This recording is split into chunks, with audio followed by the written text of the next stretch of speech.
আজকে রান্না করব বলতে গেলে আজকে করব স্যাফরন রাইস। চালটাকে ভিজিয়ে রেখে দিয়েছি, এখানে ধুয়ে চালটাকে ভিজিয়ে রেখে দিয়েছি। এটা আধ ঘন্টা মতো সোক করব, তারপর এই চালটাকে ফোটাতে দেবো বিভিন্ন গরম মশলার সাথে। তো প্রথমে কড়াই নিয়েছি, কড়াই কিছুটা তেল দিয়ে দেবো। তেল দেওয়ার পর অল্প তেল দেবো, জাস্ট চালটাকে আমি ভাজার জন্য ঘি দিয়ে দেবো।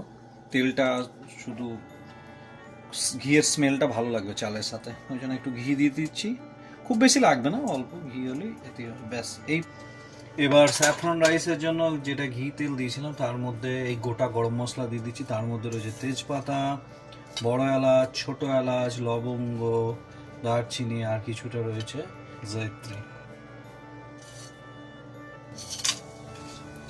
দেন মশলাটা কিছুটা ভাজা ভাজা হয়ে গেলে এবার কিছুটা ড্রাই ফ্রুট এখানে দিয়ে দিচ্ছি। এর মধ্যে পেস্তা, আমন্ড, কাজু আছে, আর দিয়ে দেবো কিছুটা কিশমিশ, তাহলে টেস্টটা ভালো লাগবে। ব্যাস,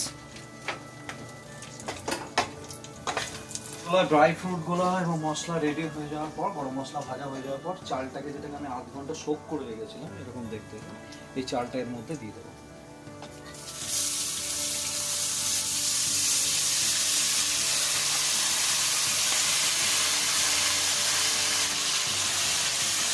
চালটা দেওয়ার পর একটু ভেজে নেবো, জাস্ট চালের কালারটা ট্রান্সপারেন্ট হয়ে গেলে তখনই তার মধ্যে জল দিয়ে দেবো। 1 কাপ জল, চালের জন্য 2 কাপ জল দিয়ে দেবো।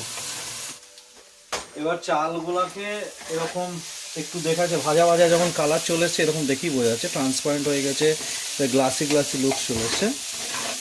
এটাকে এবার জল দিয়ে দেবো।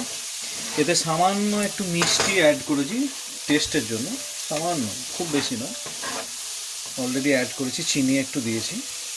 এবার জাস্ট জলটাকে দিয়ে এটাকে ঢাকা দিয়ে রেখে দিতে হবে। এই যে এরকম ট্রান্সপারেন্ট কালার হয়ে গেছে, প্রথমে একরকম ছিল, এখন পুরোপুরি ট্রান্সপারেন্ট হয়ে গেছে। তো 1 কাপ চালের জন্য আমি 2 কাপ জল দিচ্ছি।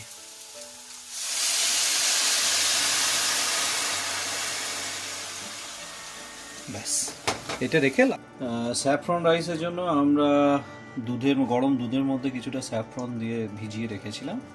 এবার লাস্ট ফাইনাল টাচ হচ্ছে, রাইসটা হয়ে গেছে, এবার এর মধ্যে এটাকে একটু গুলে গুলে দিয়ে দেবো।